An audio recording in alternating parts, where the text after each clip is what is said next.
This is Cybersound, your simplified and fundamentals-focused source for all things cybersecurity. Welcome to Cybersound.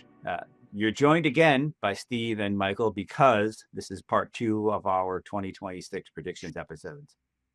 All right, so 2026, right? We already talked a good bit about one of them. One of the things one comment I did want to make about misinformation. I'm curious about your thoughts on this. Because we talked about, the social trust part and, social engineering and whatnot. Are we seeing campaigns at all from threat actors trying to maybe debunk or, steer people in directions that aren't security appropriate, right? So we've got, we do security awareness training. We talk about all the best practices. What's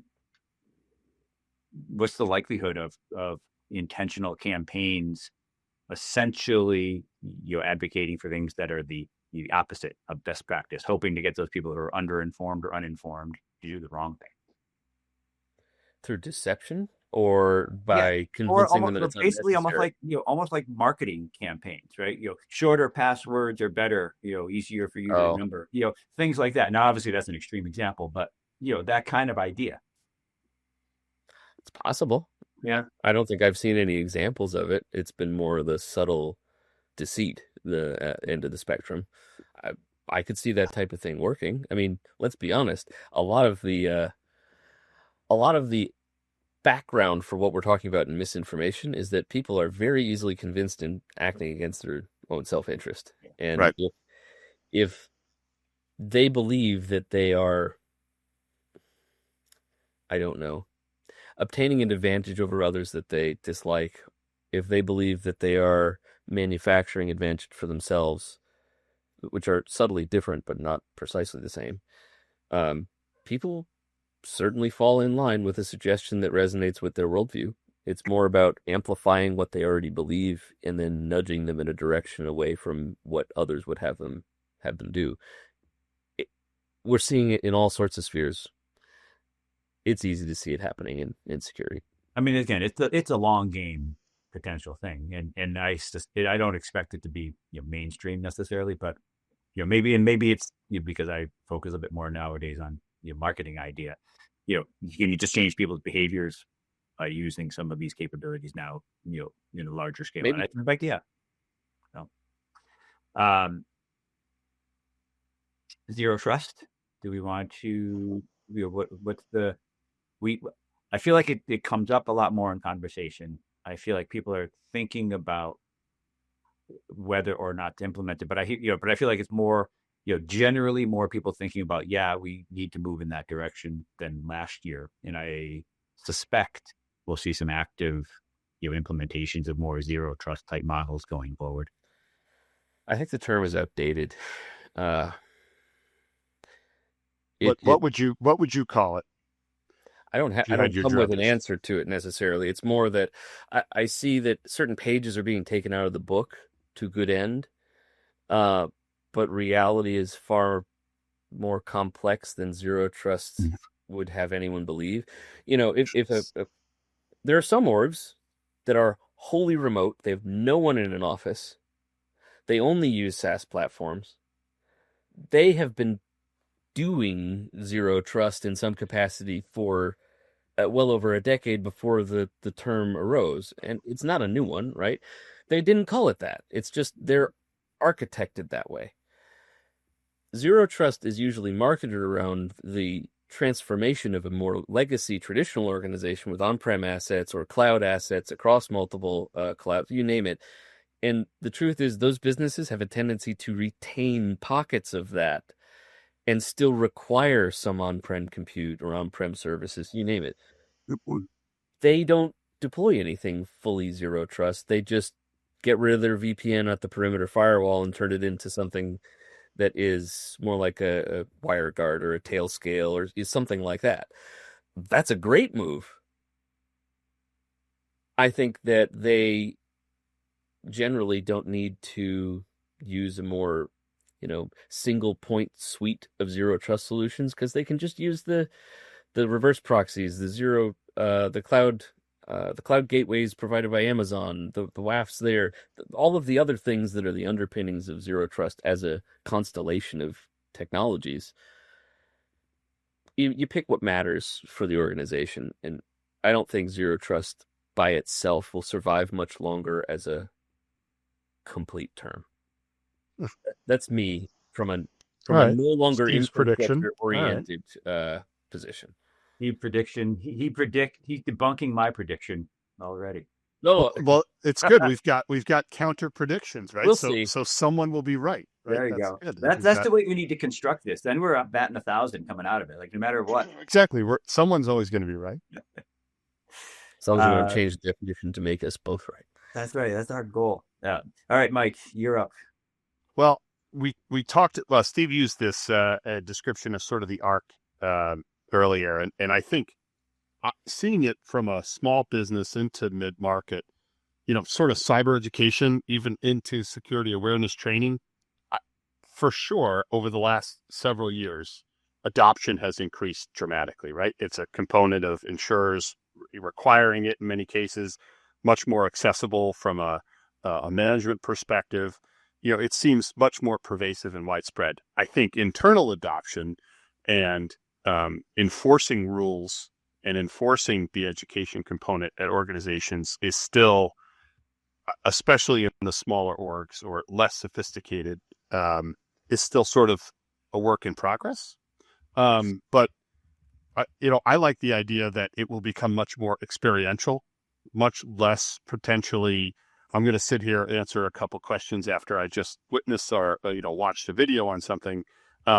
I see it being, much more sort of in line with what the expectations of those users in whatever business segment they may be experiencing on a day-to-day basis. And I think that's a positive thing. So I think the sort of evolution of security awareness training and education over this year into next year, this may be another long play type prediction, but I think that it's going to change the way it has been done and be much more ubiquitous in what we're doing. It's got to evolve, right? So we need to understand more AI threats, and it's less about what is phishing and much more about how do you define reality versus not.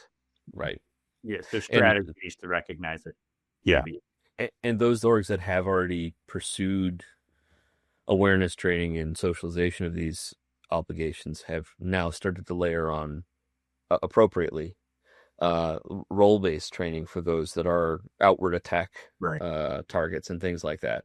That has not been common, except in some industries that understand that risk. It's now becoming more pervasive, even in those that you wouldn't normally associate with that. So that's a positive move. I think we'll see more of that too. I know we've got a big buzzword out there that we've got to get to before we wrap. Well, I think, there is, and that'll be a slightly fun one. But Steve, anything, the ones that you had thrown out, because we touched on a whole bunch of things. Anything you want to add to? I mean, most of mine are dire, so I feel sort of reluctant to bring them up. I don't know. I'll give you a nudge. I mean, I do think your first one is pretty relevant. So I'll address that as a quick hit. I think that we will have large disruptive outages greater than 24 hours, multi-day outages of large service providers, ISPs, platforms like 365 or AWS. We've had a smattering of them over the last several years. They've been quick to resolve. They've been traditionally aligned with DNS or misconfigurations, errors, right? Easily explicable. I think we're heading into the land of protracted issues that affect a lot of things that we now rely on as businesses with SaaS platforms and cloud properties. We had, just from a topical nature, Verizon had a fairly substantial regional outage that affected some folks where we are. Oh, yeah.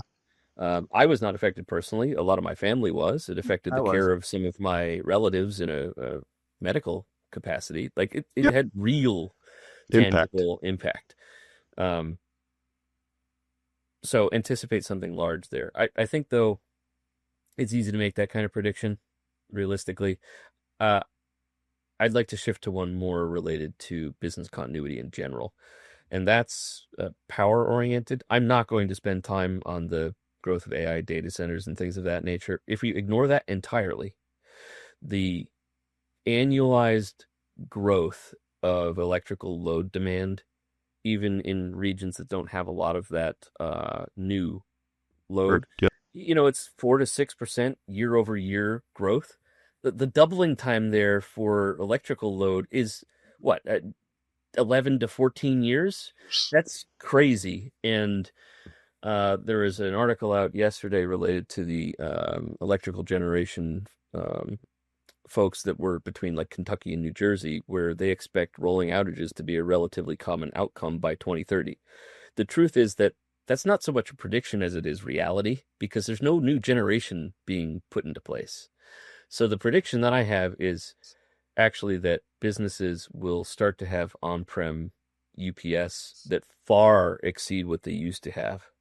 They will have cogen pursuit as part of their actual business sustainment strategy. It's a weird situation to be in,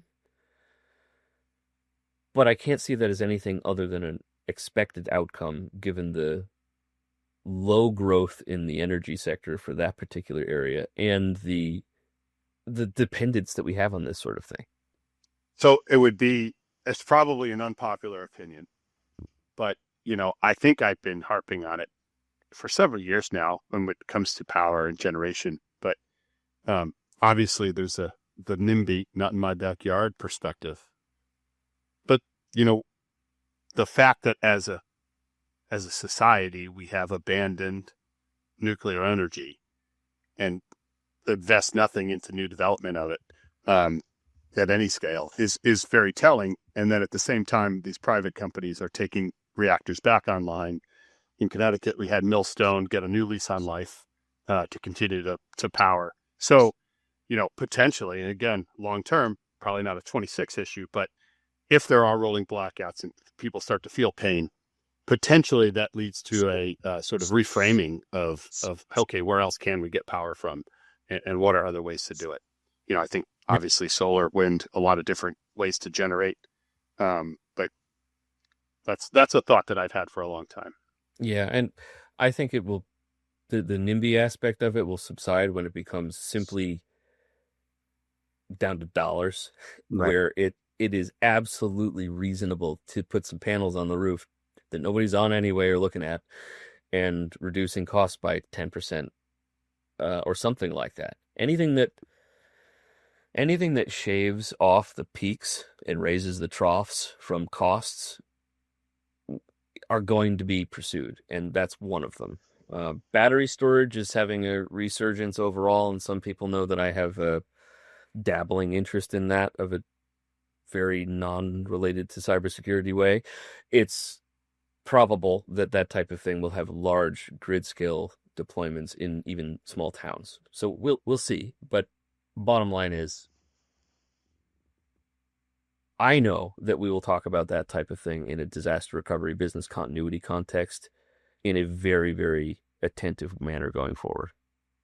So I think it's fair to say that you have more than a dabbling interest. You're a passionate battery fan overall. Well, his nickname is Duracell. I don't know if the public actually knew that. I don't represent myself as an expert, is what I'm trying to say. Maybe. And but you're certainly well versed. But your prediction, just for clarity, your prediction is much less about intentional disruption of power grids, et cetera. It's more power generation and overutilization and under generation. And to put a finer point on it, I'm thinking about it from the adjacency of business continuity to cybersecurity.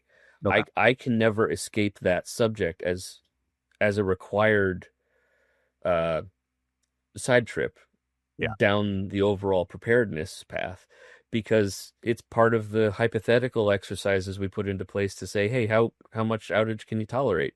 What is the restoration timeline? Well, everyone says, asterisk, we presume the power is up and the ISP is functional.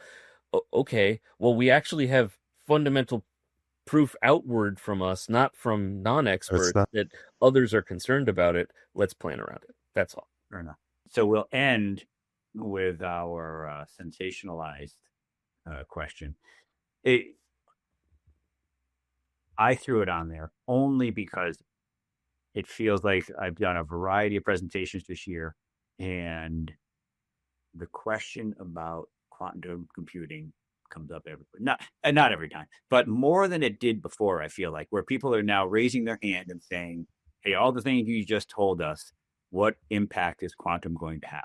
And so it's clearly more on the forefront of people's minds.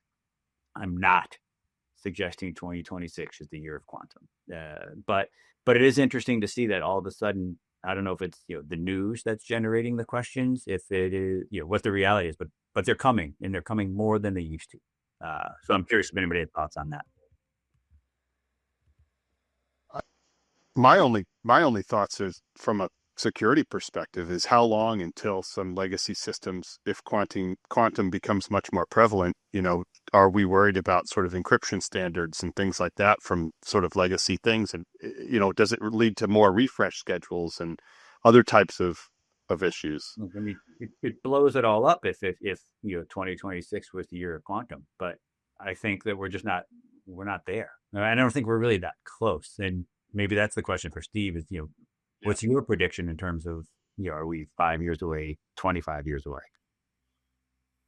I will say this is a lot like fusion, which is always 50 years away, but it feels a lot closer today than it ever did. I've had a personal interest in quantum entanglement and things like that for a very long time. And I've even done development work to generate really high quality entropy from quantum sources for contract work 20 years ago. The risk of ciphers and encryption standards and things of that nature actually falling, it's there.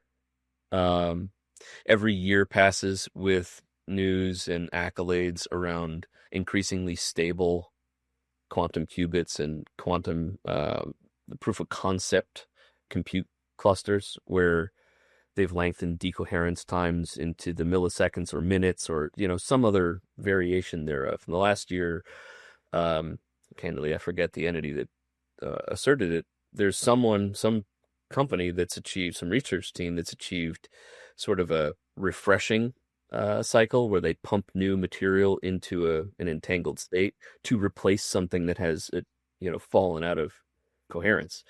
That is certainly the sort of innovation that might lead to broad construction of infrastructure that in the future achieves what we're talking about.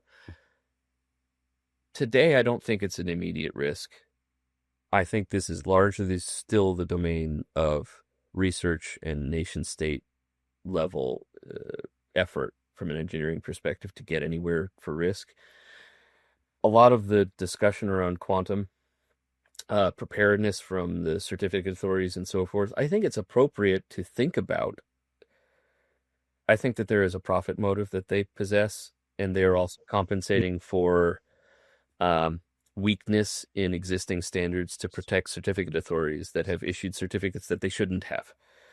There are a lot of other reasons that they've pursued the shortening timeframes for that type of thing. I don't think anybody needs to worry about it right now.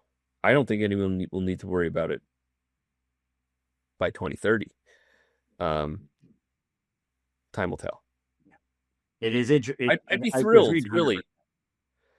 In an academic way, I'd be thrilled to have a truly stable quantum compute infrastructure that isn't a toy that needs to be kept at ludicrously low temperatures. Yeah. That will unlock so many different interesting things from a research and computation perspective. Forget encryption. Encryption's an afterthought. We'll solve that in other ways. Quantum, frankly, intrinsically makes that viable. I think some of the comments stem both from the potential security risk, but I also suspect as AI gets more prevalent, this concept of the rise of machines and does quantum have an impact on that? I mean, I think people are coming at it from that perspective a little bit. I think they're coming at it because those are words they hear adjacent to each other, not because they're connected yet. In it, Deus ex machina. I want people to walk away with this: quantum computing, quantum entanglement, things of that nature, in a very interesting way, solves the problems that it intrinsically creates. Quantum entanglement schemes are the mechanism by which the fall of encryption can be compensated for and made a non-issue. Yeah. It's a huge paradigm shift in communication and things of that nature. I'm less worried than I think we hear in the press. So maybe the risk lies in between, let's say that, the day that quantum becomes reality to the time that quantum. It's the lag between will be, yes, absolutely. Yeah. There will be a period where huge infrastructure changes need to take place, and there will be a supply chain issue to get, stable quantum entanglement sources distributed to all the entities that need them. There will be a has and has not kind of a stratification, but when we get there, I think we're a really substantial distance away from that kind of threshold. As always, thanks for joining, guys. I think actually this was good. This was fun. It's great. So thanks for listening. Yeah, exactly. Yeah. We hope they enjoy it. We'd love to hear your feedback. Feel free to get in touch at Vancord on LinkedIn. And remember, stay vigilant, stay resilient. This has been Cybersound.